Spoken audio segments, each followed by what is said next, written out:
जी sir. तो एक तो मैंने कल वो एक यंत्र का डिटेल शेयर करा था। हाँ हाँ। तो प्राइमरली हमारे यहाँ जो वास्तु जो है वो हाँ। एलिमेंटली गलत प्रीच करी गई है। हम्म। उसका जो मेजर मैंने इम्पैक्ट देखा, जैसे मैंने उस दिन दिखाया था कि मुद्राओं में हमारी फिंगर्स में एलिमेंट्स फर्क फर्क है। तो जब हम हम्म। अपने एलिमेंट्स को फर्क कर देते हैं तो हमारा जो रिजल्ट मिलना चाहिए इंटेंस एनर्जी का वो भी नहीं मिलता। हम्म। तो अब अगर हम अपने फिंगर्स में बीज मंत्रों को इन्वोक कर लें, हम्म। जो कि एक साइक्लिकल ऑर्डर में हम उसको देख सके, जैसे कल हमने करा था लक्ष्मी त्वमश्री तमसी हम्म। जलसा समूषा हस्य श्री और संचय, ये ऐसे करके हमने दोनों हाथ दोनों पैर की फिंगर्स में इसको इमेजिन कर लें और फिर अपने हम्म। सामने किसी भी ऑब्जेक्ट को रख के उसको कैसे क्लीन करना है, वो हमारा पार्ट मल्टीफोल्ड इंक्रीज हो जाता है। हम्म। तो जब वो डॉक्टर आरती किसी की हीलिंग करते हैं तो हम 2 मिनट में कोई भी चीज का फर्क ला देते हैं, वो इस वजह से क्योंकि हम ये मानते हैं कि हमारे बीज मंत्रों की पावर्स की वजह से ही ये सब कुछ हो रहा है। हम्म। तो हमारा जो एक्सपीरियंस है बीज मंत्रों का और जो प्योर प्रक्रिया है उसमें हम जितना कोरिलेट करते जाते हैं उतना ज्यादा जो है वो चीजें चेंज होती हैं। अब ये होता है कि एक व्यक्ति सक्सेसफुल कैसे हो, तो जब उसे जिस प्रिमाइसेस में बैठना है उसका वास्तु एनर्जी परफेक्ट होना चाहिए। वास्तु एनर्जी में भी क्योंकि हमारे यहाँ क्या है, नवग्रह चक्रास और वास्तु, ये नवग्रह चक्रास और वास्तु की डायरेक्शन ये इंटर रिलेटेड है। और क्योंकि ये इंटर रिलेटेड है उसकी वजह से जो है ये पूरे प्रोसेस में ये फर्क होता है। जैसे फॉर एग्जाम्पल मेरा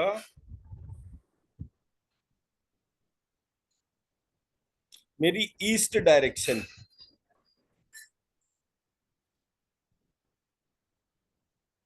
उसका कनेक्शन है प्लैनेट नवग्रह में सन से, और चक्रास में सहस्त्रार चक्र से।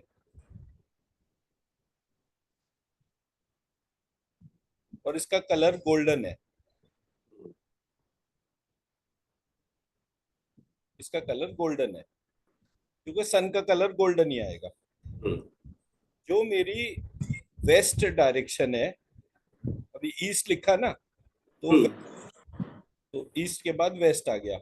तो वेस्ट डायरेक्शन जो है उसका कनेक्शन है मून से एज ए नवग्रह।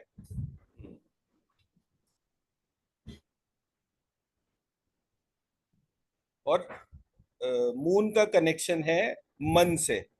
हम्म। मन जो है वो सहस्त्रार चक्र बंद का एलिमेंट है। तो सहस्त्रार चक्र बंद, मून, और फिर मून का कलर जो है वो सिल्वर कलर माना गया। तो मेरी डायरेक्शन हो गई, चक्रा हो गया, और नवग्रह हो गया। कोई चीज मिस हो जाए तो बता दीजिएगा साइमल्टेनियसली। हाँ। इसके बाद आते हैं साउथ में। हम्म। साउथ का कनेक्शन है राहु से,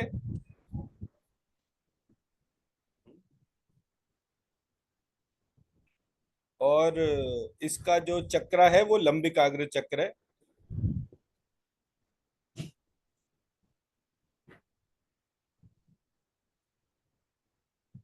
नवग्रह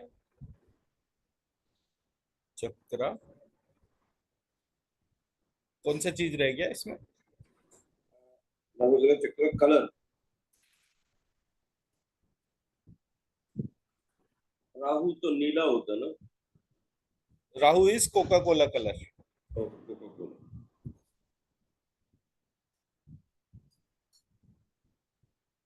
ठीक है जी। अभी इसकी नॉर्थ। पैरेलल, सॉरी, अभी इसके बाद next next direction is north. हाँ, तो नॉर्थ में राहु के ऑपोजिट केतु आ गया। हम्म। और इसका डायरेक्ट इसका वो चक्र हो गया आज्ञा चक्र। और केतु का कलर जो है वो वैसा होता है, ग्रेश। हम्म। ठीक है थी। अभी south east, north east. South east fire element, मंगल ग्रह, हार्ट चक्रा।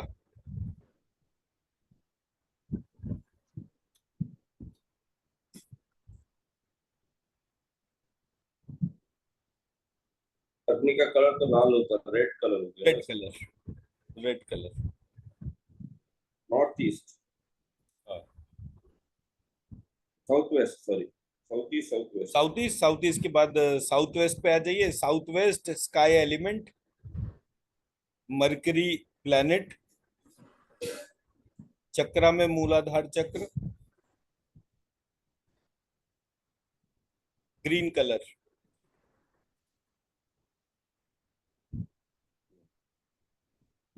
फिर नॉर्थ वेस्ट पे आ जाइए। हम्म। नॉर्थ वेस्ट में है आपका ये क्या कहते हैं, एयर एलिमेंट, शनि प्लैनेट, विशुद्धि चक्र।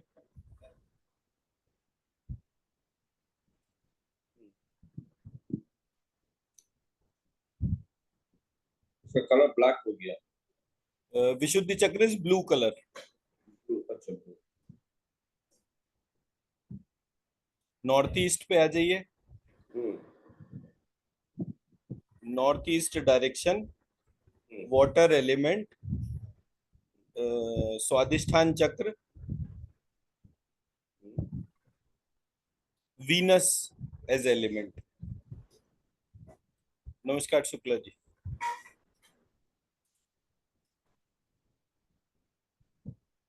नमस्कार सर। नमस्कार जी। नॉर्थ ईस्ट में वाटर फ्लो रह सकता है ना। है सर। नॉर्थ ईस्ट में water flow can be there. Water flow can be there. अभी मैं उस पे एक एक करता हूँ। पहले हम चक्रा, प्लैनेट और ये जो है ये कंप्लीट एक दफा लिख लें। अब आ गया हमारा centre. Centre is Jupiter,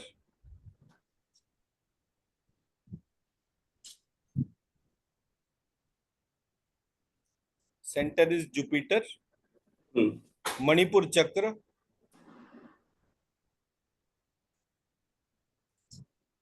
centre is Jupiter, Manipur चक्र, बच गया येलो कलर,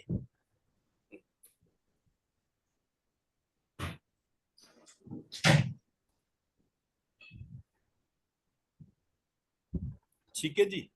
अब सेंटर जो है वास्तु में वो नाभि है। अगर आप नाभि पे किसी भी व्यक्ति को रख के गोल गोल घुमाए तो वो आराम से गोल घूम सकता है। It it denotes centre. मूलाधार चक्र जो है उसमें बहुत सारी डिबेट्स हैं। अभी रिसेंटली मैं एक डिबेट में था तो उसमें सबने बोला कि अरे हम सब टिके तो पृथ्वी पर हैं। तो मैंने कहा पृथ्वी तो आकाश में टिकी हुई है ना। सही है। आप पृथ्वी पे टिके हुए वो तो ठीक है, लेकिन पृथ्वी किस पे टिकी हुई है? मूल आधार तो आप उसी को मानोगे। And that's how the process came into acknowledgement कि हाँ हो तो सकता है। अब इस अप्रोच को यूज करके जैसे हर जगह मैं डाइटीज प्लान करूं तो मैं सेंटर में नाभि वाला जो डाइटी प्लान कर सकता हूँ वो विष्णु लक्ष्मी को प्लान कर सकता हूँ, क्योंकि सेंटर जो है उसमें नाभि बड़ी प्रोमिनेंट है। तो अगर मैं कोई भी यंत्र या श्री यंत्र घर के सेंटर में लगाता हूं तो उससे जो एनर्जी बढ़ेगी वो घर का सेंटर बहुत पावरफुल हो जाएगा। अगर मैं नॉर्थ ईस्ट में वाटर एलिमेंट में शिव शक्ति का फोटो रखूं तो उससे, और उसमें जो है जैसे हमने वो शिव शक्ति के जो मंत्र अपने आइडेंटिफाई करे वो वाले मंत्र हम उस पर लिख दें और कोई यंत्र भी लगा दें जिसमें कि हम वो मंत्र का ऑल्टरेशन करें। जैसे कल मैंने नॉर्थ वेस्ट का करा था तो अभी उस पर आता हूँ। तो नॉर्थ ईस्ट में अगर हम शिव शक्ति को कर दें तो घर का नॉर्थ ईस्ट जो है वो स्ट्रांग हो जाएगा। ठीक है जी। नॉर्थ वेस्ट में जो है हमने एयर एलिमेंट मांगा। एयर एलिमेंट जो है वो हमारा गायत्री महामृत्युंजय से कनेक्टेड देखा। तो हम्म गायत्री महामृत्युंजय यंत्र जो है वो मैंने नॉर्थ वेस्ट में लगा दिया। हम्म और उसमें वो जो हमने गायत्री मंत्र भी, गायत्री महामृत्युंजय बीज मंत्र बनाया था, हमने उसको लगा हम्म दिया। तो हम्म उसकी जो वाइब्रेशन है वो हमारे पूरे घर के एयर एलिमेंट को इम्पैक्ट करती है। अब नॉर्थ वेस्ट जो है वो प्राइमरीली अपॉर्चुनिटीज के लिए है। हम्म हमारे घर में कितने नए लोग आ रहे हैं, हमारा शॉप, ऑफिस, प्रीमाइसेस, क्लिनिक, इसका जब नॉर्थ वेस्ट स्ट्रांग होता है तो हमारे पास न्यू ऑर्डर्स आते हैं। हम्म जो हमारी साउथ ईस्ट डायरेक्शन जो है, हम्म अब फायर एलिमेंट जो है उसको हम अग्नि से कनेक्ट कर लेते हैं। ओ सॉरी, फायर एलिमेंट जो है या अग्नि जो है वो सूर्य को उत्पन्न करती है। तो सूर्य सूक्त को बीज मंत्र लगाकर उस डायरेक्शन में जो है अगर हम उसकी एनर्जी लेते हैं, हम्म भौम सूक्त से हम उसकी एनर्जी लेते हैं, हम्म तो उस यम सूक्त से अगर उसकी एनर्जी लेते हैं हम्म बीज मंत्र लगा के, मेरा साउथ ईस्ट बहुत पावरफुल हो जाता है। हम्म और साउथ ईस्ट जो है वो लिक्विड कैश के लिए होता है। फॉर एग्जाम्पल, आपके पास ऑर्डर्स बहुत सारे हैं लेकिन मार्केट जो है वो उधार पे चल रहा है, नकद पेशेंट मतलब नकद वो नहीं आ रहे क्लाइंट्स। हम्म तो उस सिचुएशन में जो है वो नकद जो है वो रिजर्व्स अगर बढ़ाने हैं तो साउथ ईस्ट को पावरफुल होना चाहिए। हम्म ठीक है जी। हम्म अब आते हैं हम साउथ वेस्ट पे। हम्म साउथ वेस्ट में मरकरी, मरकरी के डाइटी गणेश जी।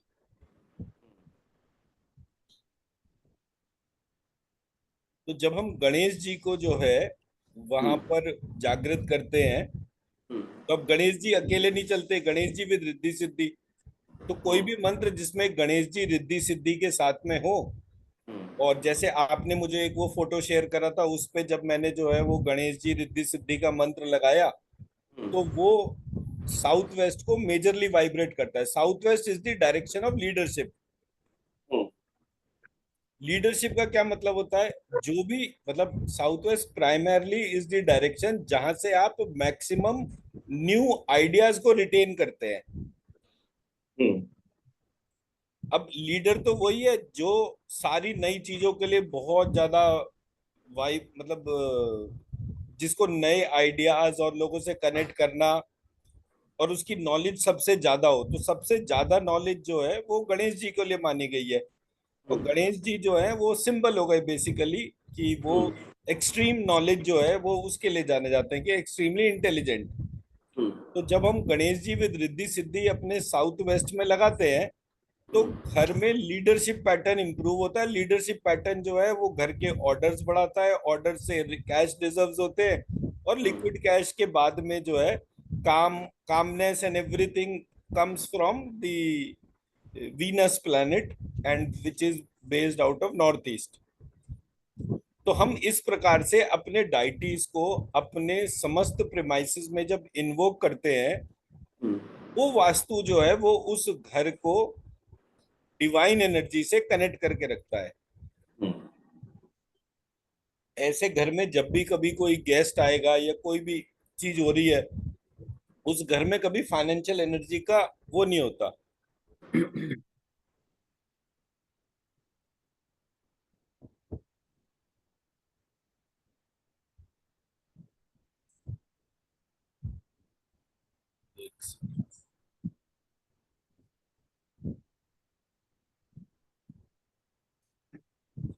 जब हम वास्तु टर्म को नोटिस करते हैं तो वह स को मैं श लिखता हूं तो श और तू।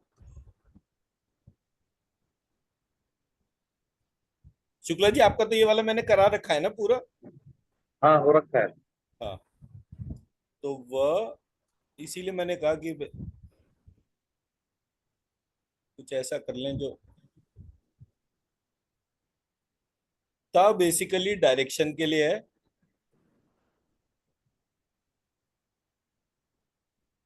शाह विशेषता या स्पेशलिटीज के लिए है। विशेषता या विशेष उत्पत्ति। और वह जो है वो पृथ्वी या प्राण के लिए जानी जाती है। और प्राण जो है वो, इसको क्या कहते हैं, इम्यूनिटी के लिए जाना जाता है।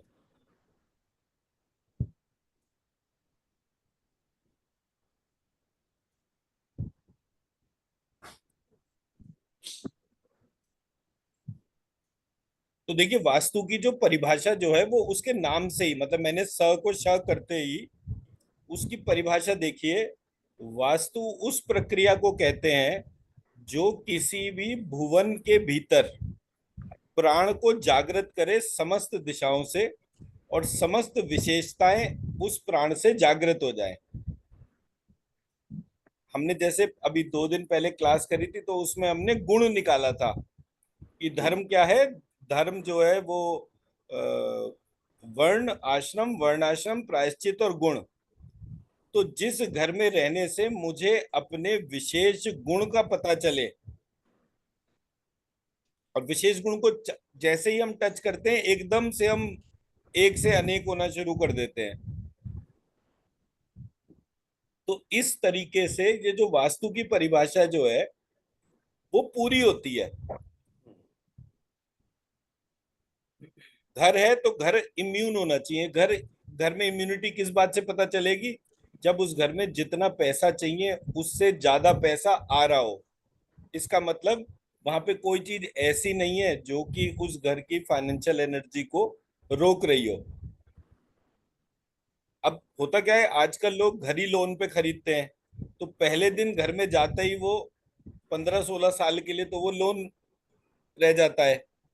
तो जब वो लोन रहता है तो लोन के रिपेमेंट के लिए आपको भागना दौड़ना पड़ेगा। जितना ज्यादा भागेंगे दौड़ेंगे उतना घर से दूर रहेंगे। तो घर जो है वो तुरंत किसी भी प्रकार के लोन को खत्म कर दे, इसके लिए साउथ ईस्ट डायरेक्शन हमारा प्रिंसिपल हो गया, क्योंकि वो कैश और लिक्विड रिजर्व्स को बढ़ाने के लिए है। तो जब हम साउथ ईस्ट डायरेक्शन में अग्नि देव को, अच्छा अग्नि कहते हैं यम को, तो जब आप यम सूक्त को लिखकर उसकी एनर्जी डालते हैं, और अग्नि ने ही सूर्य को उत्पन्न करा, तो सूर्य को जब वहां पर आप डालते हैं तो आपको वो जगह की पावर जो है वो बढ़ती हुई मिलती है। और जैसे ही वो पावर उस जगह की बढ़नी शुरू हो जाएगी, तो जैसे हमने बीज मंत्र लिखा और बीज मंत्र लिख के उसकी एनर्जी उस डायरेक्शन में डाल दी, इस प्रकार से जब हम लगातार करते हैं तो हमारा घर बिल्कुल जागृत हो जाता है। ठीक है। घर में जो व्यक्ति घर का हेड है, उसका लीडरशिप पैटर्न जो है वो किस प्रकार का है। तो जब हम उस घर के साउथ वेस्ट की हीलिंग करते हैं तो उस घर का लीडरशिप पैटर्न इंप्रूव हो जाता है, और जैसे ही घर का लीडरशिप पैटर्न इंप्रूव होता है, इमीडिएटली उस घर की सारी प्रक्रियाएं जागृत होना शुरू हो जाती हैं। जब घर का नॉर्थ वेस्ट वीक होगा तो कभी भी घर का मालिक घर में नहीं रह पाएगा। तो नॉर्थ वेस्ट जो है, जब उसको हम जितना स्ट्रेंथन करते जाते हैं, उससे घर का मालिक जो है वो उस घर में उतना ज्यादा रुकता है।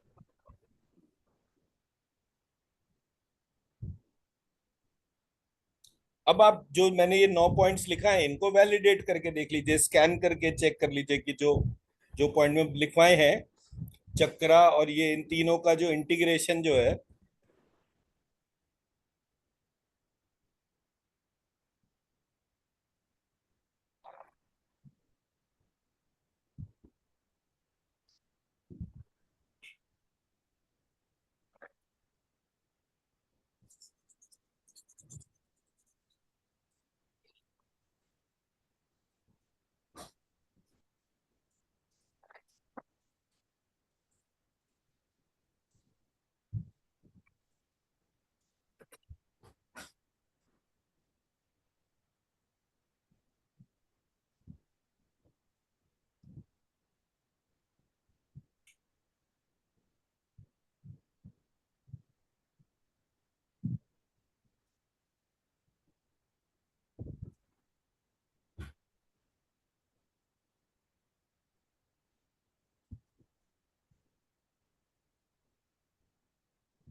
पूरा हाउस का एनर्जी चेंज हो गया डॉक्टर साहब। जी। एज स्टार्ट, पूरा हाउस का एनर्जी चेंज हो गया। पूरे हाउस का एनर्जी चेंज हो गया ना। हाँ। हाँ।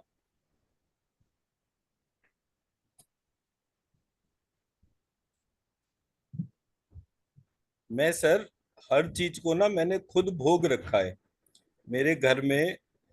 जब इनिशियली मैंने ये पूरी प्रक्रिया जो है जानता ही नहीं था, तो उस टाइम पर क्या हुआ कि घर में कोई प्रॉब्लम चल रही थी।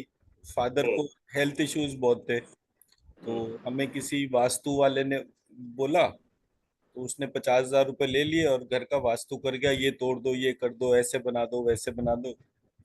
वो था भी हमने भी शुक्ला। किया डॉक्टर साहब। था भी हमने भी वो किया। था भी हमने भी शुक्ला। किया। तो उस चक्कर में जो है, अब उसे 50,000 रुपये दे दिए, उसने वास्तु कर दिया, जो उसने बोला हमने वो कर दिया। लेकिन जो हमारी प्रॉब्लम थी वो एज इट इज रही। फिर उसके बाद हम एक एस्ट्रोलॉजर के पास गए, हमने एस्ट्रोलॉजर से पूछा।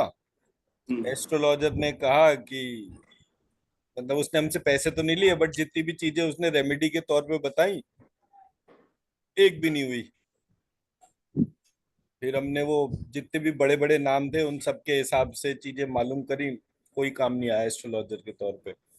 फिर हमें एक वो रेकी वाली मिल गई, तो रेकी वाली ने हमारे को बताया ऐसे करो, ऐसे करो, मेडिटेशन करो, और आप अपने थॉट्स को ये करो, ऐसे करके मैं तमाम चीजें बताते रहे। 5-10 हजार रुपए उसने भी ले लिए, लेकिन कुल मिला के हुआ कुछ नहीं। फिर उसके बाद हमें प्राणिक वाली मिली, थैंकफुली। खैर प्राणिक ने हमसे कोई पैसे नहीं चार्ज करे थे, बट वो उसने जो भी प्राणिक हीलिंग के हिसाब से चीजें बताई, प्राणिक हीलिंग में वो एक बंदे के मुंह से एक बात निकली कि आप जो है प्लांट से बात करो। तो मैंने कहा प्लांट से क्या बात करनी है, अगर बात ही करूंगा तो मैं अपने चक्रास से करूंगा। अगर हम्म, मेरे को ये डिवाइन पावर दे रहे हो आप कि मैं प्लांट से भी बात कर सकता हूँ, तो मैं वो पावर चाहूंगा कि मैं अपने चक्रास से बात करूं। मैंने जब अपने चक्रास के हिसाब से बात करी, and that change my life. And what I realise कि एक जो इंटीग्रेटिंग फैक्टर है ना, जो हर चीज को जोड़ता है, हम्म। कहीं ना कहीं हम उससे दूर हो गए। तो जब वो वाला पार्ट हमारे कनेक्शन में आया, तब हमें पता चला कि ये तो पूरा कहानी जो है, ये कहानी डिफरेंट है। और क्योंकि लोगों को वो कहानी पता नहीं है, तो हर व्यक्ति अलग तरीके से चीजों को पोर्ट्रे कर रहा है। तो मैंने फिर ये इंटीग्रेटेड, अब ये इंटीग्रेटेड थ्योरी आपको कहीं नहीं मिलेगी। Hmm, nobody speaks on these multiple aspects, क्योंकि मेरे को तो कोई अंदर की आवाज है जो सब कुछ बता देती है, मुझे सिर्फ उससे क्वेश्चन डालने होते हैं। बट इस एक प्रोसेस से मैंने इतनी चीजें, मतलब थैंकफुली कि मैंने वो तंत्र आज तंत्र पहले पढ़ा था, तो उसमें जो एस्पेक्ट्स थे, वो एक बड़ा सिंपल सा सूत्र बोलते थे। पूरी यूनिवर्स का क्रिएशन, उसकी सस्टेनेंस, उसका डिस्ट्रक्शन, डिस्ट्रक्शन के बाद फिर से क्रिएशन, इसको उसने एक साइकिल बोला।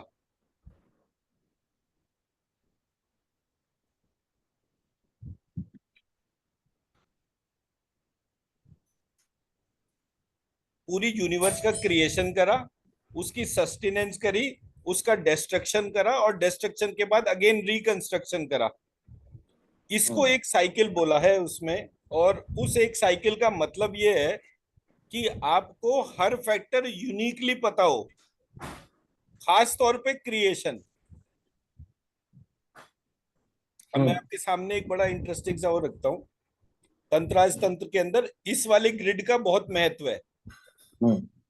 इस ग्रिड की वैल्यू, मतलब जो जो एस्पेक्ट है वो है ई एस डब्ल्यू। इसका जो सिस्टम में आया है वो एस डब्ल्यू एन, ये है डब्ल्यू एन ई,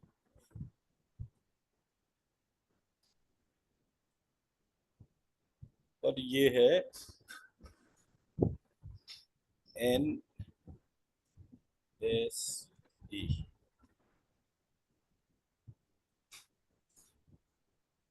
तो यहाँ पर जो है, ये चार डायरेक्शन के हिसाब से अब मैंने क्या करा, ईस्ट में बीज मंत्र लिखा, तो अश्री।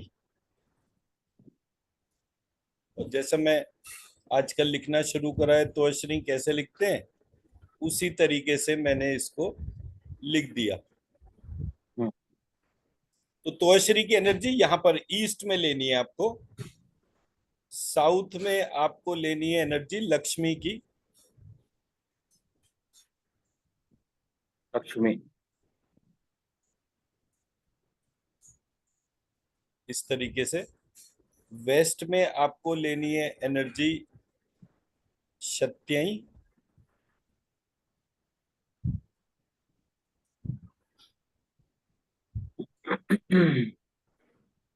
और नॉर्थ में आपको लेनी है एनर्जी शो। वेस्ट में कौन सा है? सत्य है। सत्यई, आधा षटकोण का शा, फिर क्षत्रिय वाला आधा शा, त या बड़ी की मात्रा। तो त्वश्री लक्ष्मी सत्यई शो। Shop, okay. ठीक है जी। अब जो साउथ ईस्ट हो गया, उसमें क्या हो गया, त्वश्री और लक्ष्मी कंबाइंड हो गया। हम्म, त्वश्री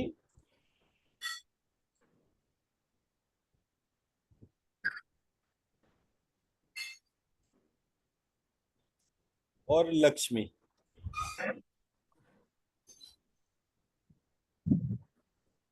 now this is called direction of wealth, hmm, liquid cash. अब हम्म, देखिए कितना ब्यूटीफुल सा इसमें हमारे को सिस्टम में इंफॉर्मेशन क्या मिल रही है, सरस्वती और लक्ष्मी जब कंबाइंड होते हैं तो फाइनेंशियल वेल्थ बिल्ड होती है। हम्म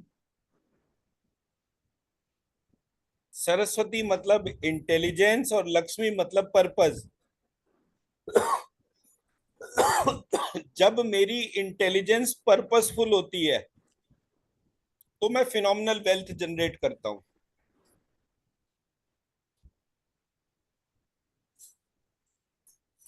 जब मैं अब साउथ वेस्ट में क्या हो गया, south west is Lakshmi and सत्यई।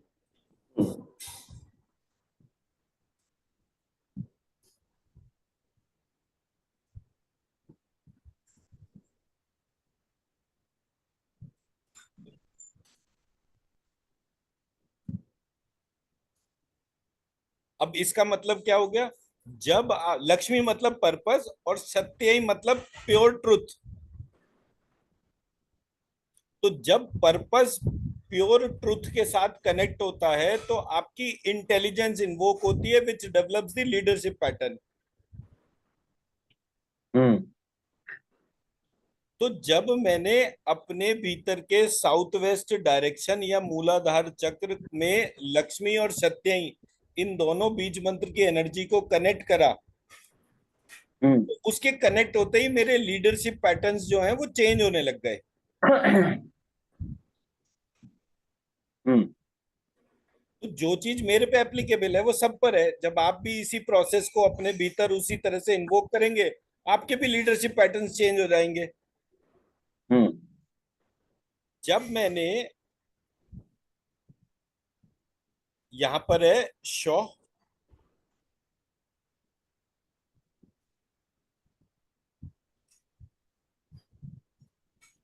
और सत्यई,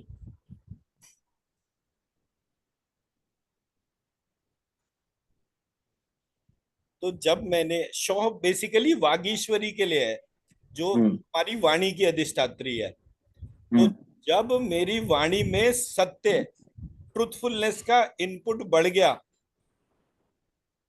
हम्म इमीडिएटली मेरी प्राण शक्ति बढ़नी शुरू हो गई हम्म और चारों तरफ से लोग मेरी तरफ खिंचकर आने लग गए। तो हम्म चारों तरफ के ऑर्डर्स क्यों आ रहे हैं, fundamentally everybody is seeking for truthfulness, कि सच में कोई एक हमें बता दे कि हमारी प्रॉब्लम का सॉल्यूशन कैसे होगा। हम्म चारों तरफ से ऑर्डर्स जो हैं जो आ रहे हैं, जो नए कनेक्शन बिल्ड हो रहे हैं, वो सब नॉर्थ वेस्ट से होते हैं। तो इन दो देवियों को अपने भीतर के विशुद्धि चक्र में धारण करने से हम्म अब गले में शिव जी ने विष को धारण करा था। हम्म तो विष क्या है,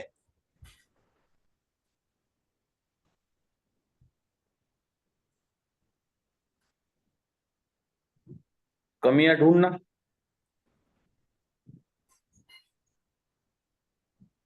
विष और अमृत। हम ये दो चीजें अगर एक दफे डिफाइन कर लेंगे तो हमें बड़ी आसानी हो जाएगी। शिव जी ने विष को गले में ही रोक दिया, और ये गले की ही विशेषता थी कि जिसमें कि विष को रोका जा सकता था। शरीर का कोई अंग इस प्रकार का नहीं है जिसमें विष को रोका जा सके। हम्म सहस्त्रार चक्र में ये एबिलिटी नहीं है हम्म कि विष को रोक लिया जाए। हम्म तो एकमात्र बॉडी पार्ट ऐसा है जो विष को रोकता है, वो है हमारा गला। हम्म तो लोगों में गुण और दोष को देखना, हम्म ये विष है।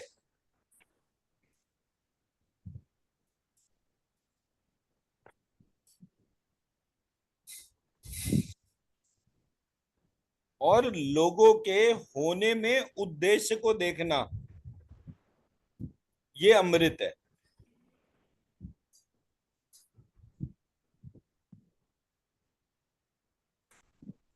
हम्म गुण और दोष जब भी हम इस पर जाते हैं ढूंढना हमें गुण ही है सब में।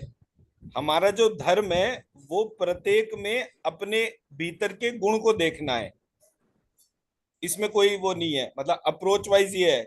लेकिन सामने वाले में उस गुण और दोष को देखना कंपैरिजन जगाता है। मैं सामने वाले से बेहतर हूं या मैं सामने वाले से खराब हूं। हम्म जैसे ही कंपैरिजन आता है हमारे भीतर विष जागृत हो जाता है। हम्म अब आप मान लीजिए आप शराब नहीं पीते, जो शराब पीता है आप उसमें गुण और दोष ही देखेंगे ना। सही है। कभी भी ये नहीं होगा सामने वाले की खराबी देखकर आपके भीतर अहंकार बढ़ता है।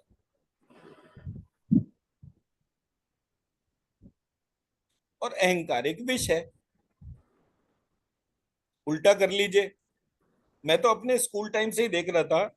हमारे स्कूल टाइम में जब मैं 11th 12th में था तो 4 या 5 बच्चे ऐसे थे जो दारू सिगरेट नहीं पीते थे, तो सारे बच्चे कहते थे हो देखो ये दारू पीता है, हो देखो ये सिगरेट पीता है।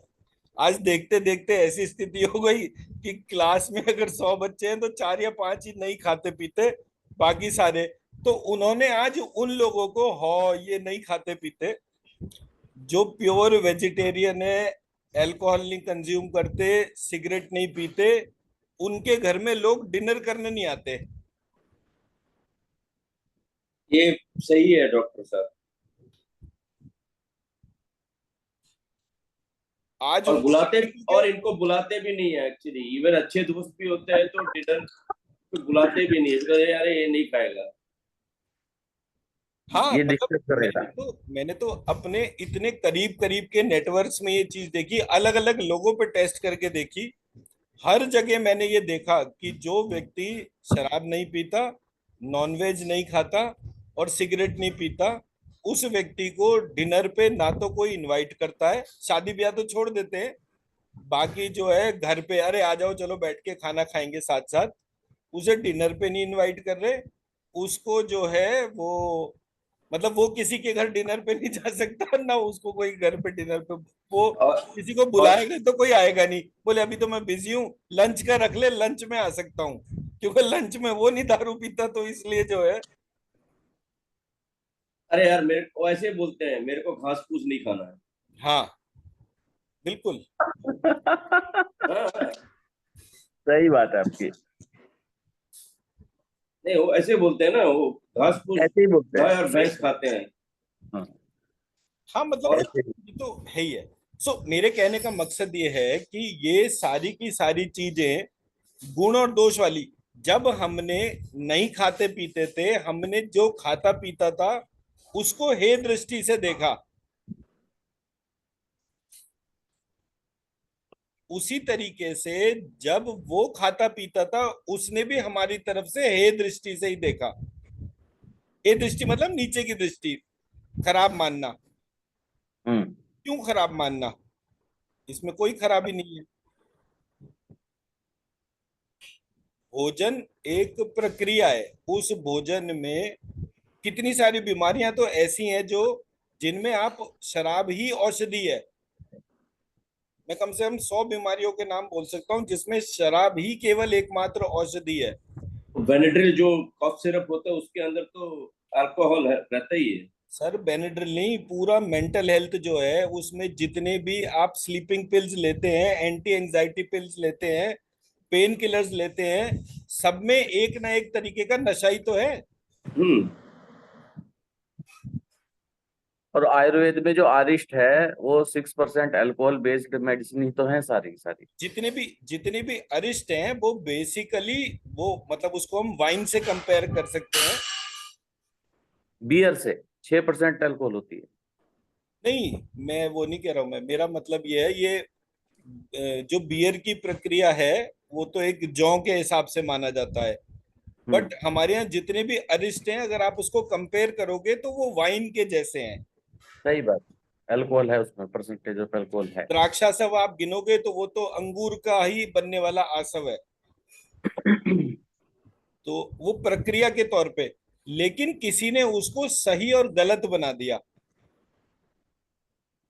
मेरे गुरुजी के जब मेरे गुरुजी जो हैं वो चिकित्सा जब उन्हें नहीं आती थी, तो एक बहुत बड़े वैद्य थे जिनका बहुत जबरदस्त नाम था।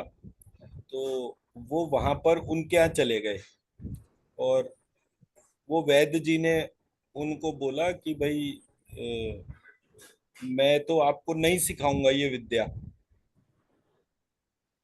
तो हम्म उन्होंने कहा ठीक है, आप मुझे नहीं सिखाएंगे, बट क्या आप मुझे इतनी परमिशन दे सकते हैं कि मैं आपके घर के बाहर जो लॉन है उसमें बैठ जाऊं।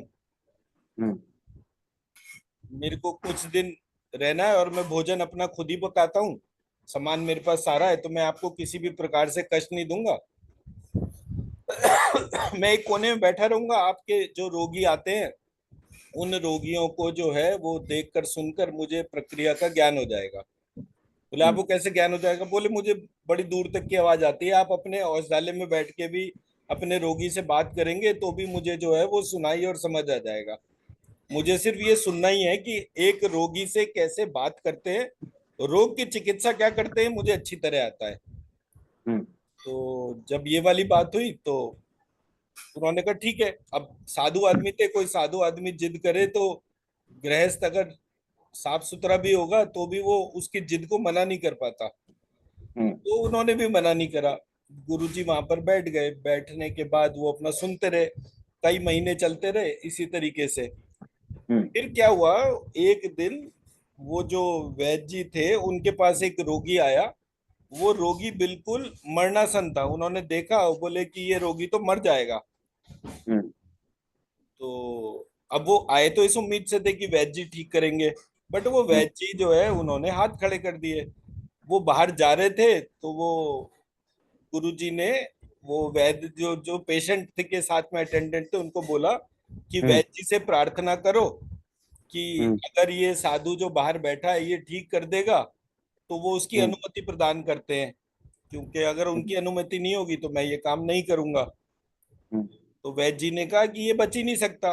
बोले जी ये हम्म बच जाएगा, आप जो है बस अनुमति दे दीजिए। हम्म बोले मुझे क्या दिक्कत है, अगर कोई बच जाता है किसी भी प्रयास से बचे तो अच्छी चिकित्सक का बात। काम ही लोगों को बचाने का होता है, कैसे बच हम्म रहा है क्या हो रहा है ये नहीं। तो गुरुजी हम्म ने वहां पर जो है वो एक बंदे को पैसे दिए और उसे बोला कि ये जो कुत्ता जो होता है उसकी जांग का मांस ले आ। हम्म जो हिप्स वाला जो एरिया होता है हम्म उसका थोड़ा सा मांस दे दे। तो उन्होंने हम्म वो मांस लिया, वो जो पेशेंट था उसको गले मतलब उसे लिटा दिया और उसका हम्म मुंह खुलवा दिया।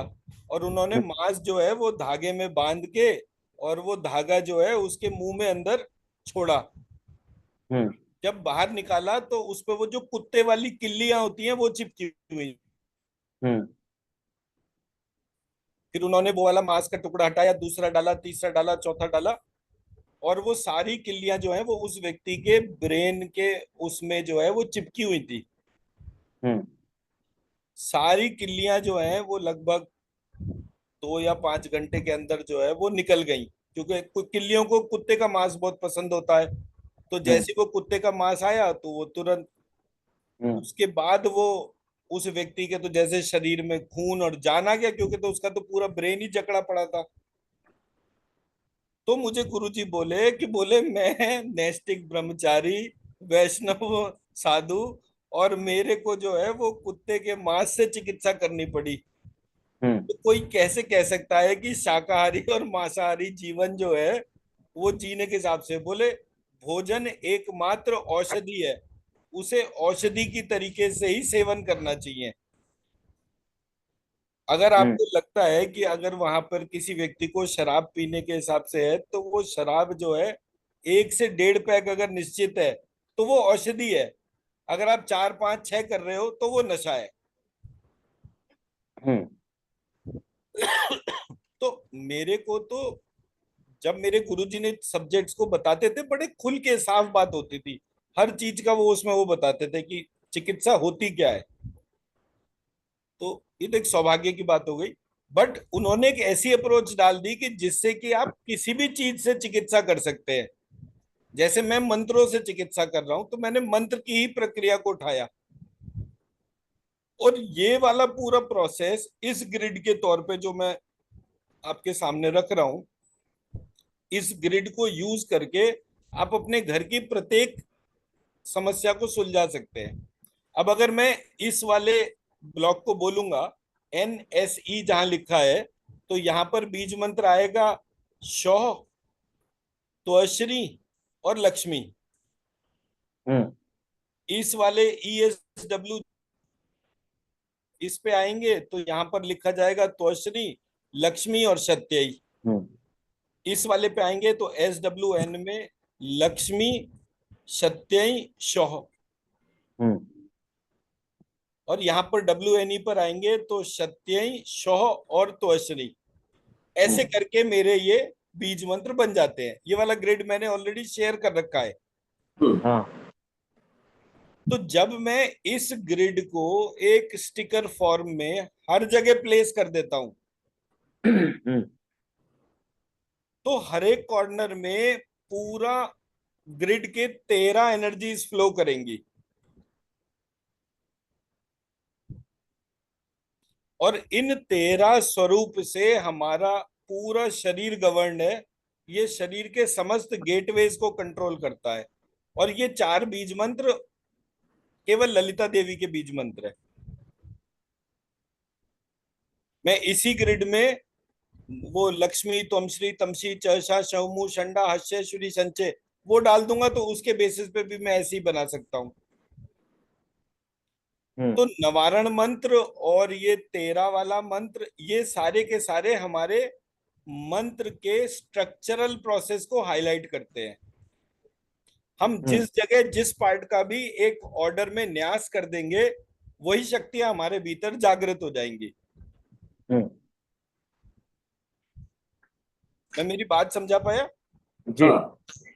तो जो स्ट्रक्चरिंग है वो स्ट्रक्चरिंग समझना इंपॉर्टेंट है। बाकी उसमें आप फिर कुछ भी मॉडिफिकेशन कर सकते हो। अगर मैं त्वश्री और शौह, मतलब कि इंटेलिजेंस और वाणी को धारण करूं, तो मैं बिल्कुल नॉर्थ ईस्ट की कैटेगरी में शिव जी के तरीके से शांत रह सकता हूं और जो मर्जी चाहूं वो क्रिएट कर सकता हूं, क्योंकि मैंने इंटेलिजेंस को अपनी वाणी के साथ में कनेक्ट कर दिया। हम्म तो ये छोटे छोटे एस्पेक्ट से प्रैक्टिकल एप्लीकेशन जो बनती है, वो हमारा बेस है। हम्म और जब हम उस बेस को अटेन कर लेते हैं, तो हमारे सामने एक एक प्रक्रिया खुलती चली जाती है। हम्म हमारा जो डायरेक्शन है, हमारे जो चक्रास है और हमारा जो नवग्रह है, उसके हम्म बीच में संबंध क्या है, ये आप दोनों जनों ने प्रश्न नहीं करा। चक्रा बेसिकली क्या बताता है?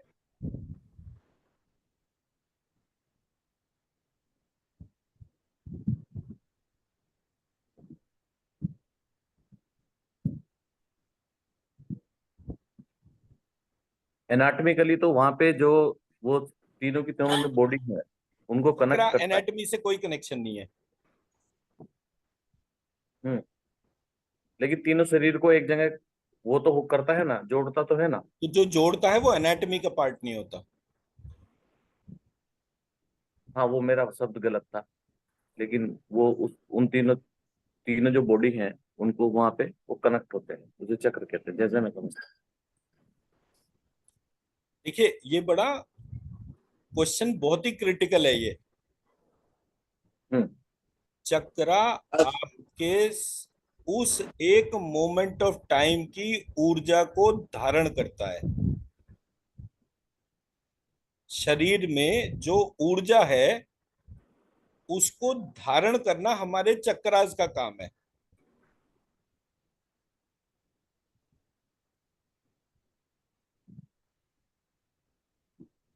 इसको ऐसे ही मानिए जैसे मोबाइल फोन में जो बैटरी जो है, वो उस समय कितनी चार्ज है कितनी चार्ज नहीं है, ये नापने की प्रक्रिया आपके चक्रास से पता चलती है। हम्म तो चक्रास में कितनी ऊर्जा है ये किससे आई? नवग्रह से। ओ सॉरी, चक्रास में कितनी ऊर्जा है ये उस पॉइंट ऑफ टाइम पे पता चल रहा है।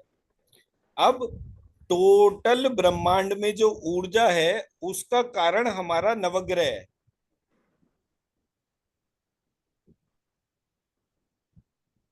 उसका कारण हमारा नवग्रह है। मतलब पूरी पृथ्वी पे कितनी ऊर्जा आ रही है, ये ऊर्जा आने की प्रक्रिया तो नवग्रह से ही पता चलती है ना। हम्म।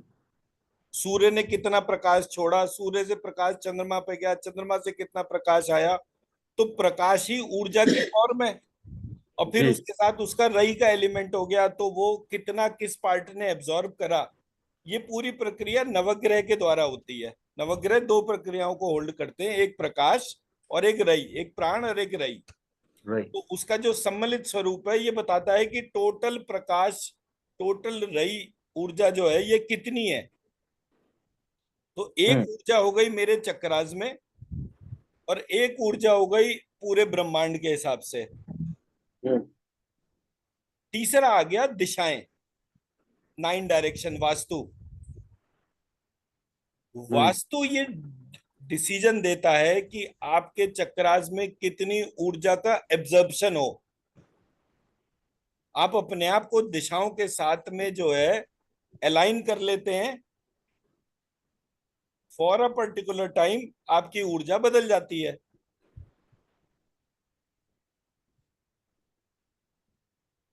और बीज मंत्र इन तीनों की बाइंडिंग फोर्स है।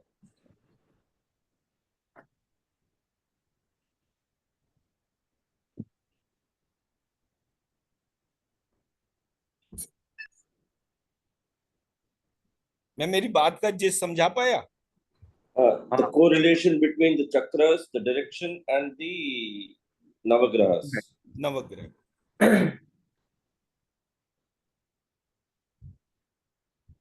And the unifying force that binds all the three into one is the Bij Mantras. इस बीज मंत्र से, ये बीज मंत्री तो है। और बीज मंत्र जो है वो हमारे वो थॉट्स हैं जो हमारे डिवाइन कनेक्शन के लिए होते हैं। तो जिसने तीनों को उत्पन्न करा, मैं उससे अपने आप को जैसे ही जोड़ता हूं मेरी सारी चीजें ट्रांसफॉर्म होने लगती हैं।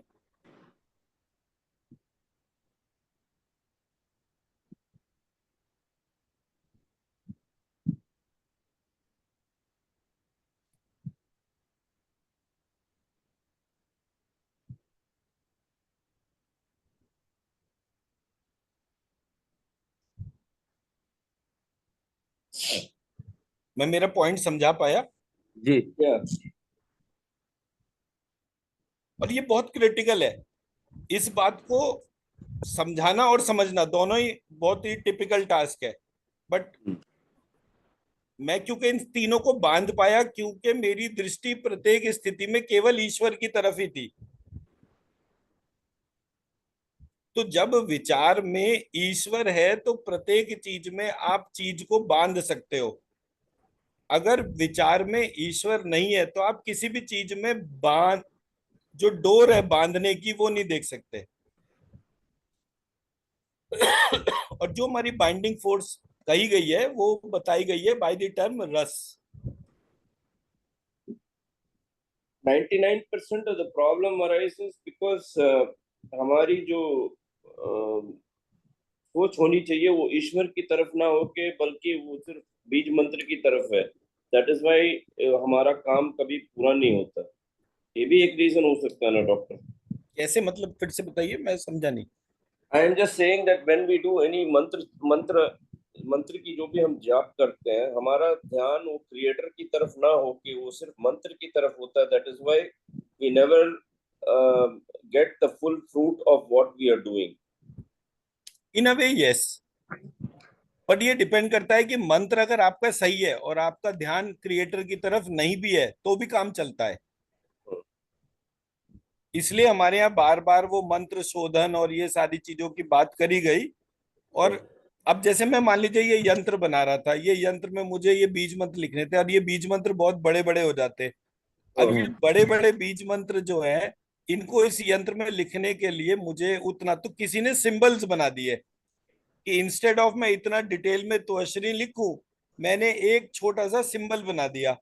उस छोटे से सिंबल को अगर मुझे बार बार लिखना भी पड़ता है तो मैं वो प्रक्रिया बता सकता हूँ। फिर हम्म। मैंने क्या करा, उसको पूरा सेट करा, उसको एक फॉर्मूले में बना दिया, फिर एक सिंबल बना दिया ओम। ओम यहाँ पर क्या करेगा, बोले ओम का ये काम है कि वो सारे सेलुलर फंक्शन के बारे में बता रहा है। समझ में आ गया। लेकिन कितने सेल रेड ब्लड सेल हैं, कितने न्यूरॉन है, कितने व्हाइट ब्लड सेल हैं, कितने टिश्यूज हैं, वो सारे बाइफरकेशन, बोले जी वो वही बीज मंत्र है। तो जो हमने सबसे पहले सिंबल यूज करा वो बीज मंत्र का सिंबल यूज करा, और हम्म। बाद में वो जितने भी सिंबल्स थे, अब किसी ने क्या करा, वो जो हमारी डिक्शनरी थी जिसमें सारे सिंबल्स की इंफॉर्मेशन थी, किसी ने हम्म। उसको गायब कर दिया। अब हम्म। मैं बैठा हूं, रीम रीम करे जा रहा हूं। हीरीम से मैंने, अभी हीरीम कहाँ से आया, बोले हरी हीरीम है, हर हीरीम है, हरी हर हीरीम है, सब कुछ हीरीम ही हीरीम है। पर हीरीम तो एक सिंबल था। किसका सिंबल था? लक्ष्मी जी का या महालक्ष्मी का। तो जब डिटेलिंग में गए तो पता चला कि वो स्टोरी लाइन बिल्कुल डिफरेंट थी।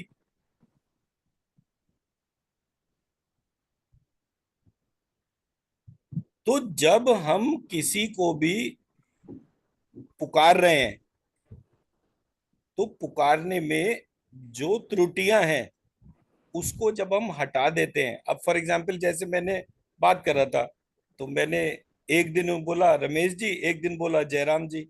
तो अब जिसको नहीं पता कि साउथ में नाम का भी एक नॉमेनक्लेचर होता है, उसके लिए बोले ये बार बार मेरे पिताजी का नाम क्यों ले रहा है, हो गया झगड़ा, कहानी में वो प्रॉब्लम आ गई। आदमी ये नहीं देखता कि हाँ भाई ये अज्ञानी है सामने वाला, इस कारण से ऐसे हो गया। वो कहता है ये जानबूझ के कर रहा होगा, ये तो सभी को पता है कि ये चीज कॉमन है। तो जो व्यक्ति बहुत ज्यादा पूजा करता है और एक गलत बीज मंत्र के हिसाब से करता है, अब गलत और सही कुछ नहीं है, it is just a nomenclature.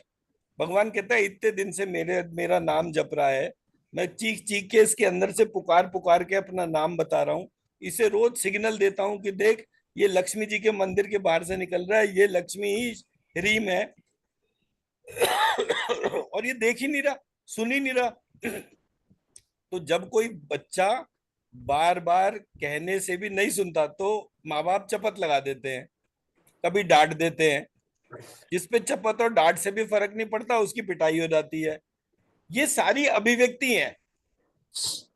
हमारे घर में रोग आना, हमारे घर में बहुत सारे नोट ना आना, हमारे घर में किसी भी प्रकार का ऐसा कष्ट एकदम से आ जाना, कोर्ट कचहरी, लड़ाई झगड़े, ये सारे के सारे बैरियर्स जो हैं वो ये बताने के लिए हैं कि आप अपनी डिवाइन आइडेंटिटी से कनेक्टेड नहीं है।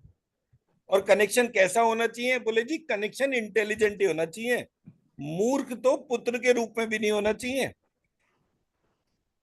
ये पंचतंत्र जो है जब आप उसे पढ़ेंगे तो उसमें वो कहते हैं जी सबसे ज्यादा भाग्यशाली वो लोग होते हैं, सबसे ज्यादा खराब भाग्य उन लोगों का होता है जिनके घर में मूर्ख पुत्र पैदा होता है। वो कहानी भी बताते हैं, मार्कंडेय महर्षि और मृकंड महर्षि का जब पूछे थे, do you want an intelligent child who will live only for 16 years or you want a मूर्ख son who will live for hundreds of years? तो मृकंड महर्षि बोलते हैं मेरे को वही बच्चा चाहिए जो बहुत ही इंटेलिजेंट हो, चलेगा 16 साल रहने। उसके बोलते हैं कि how to change destiny you learn from Markandeya Maharshi.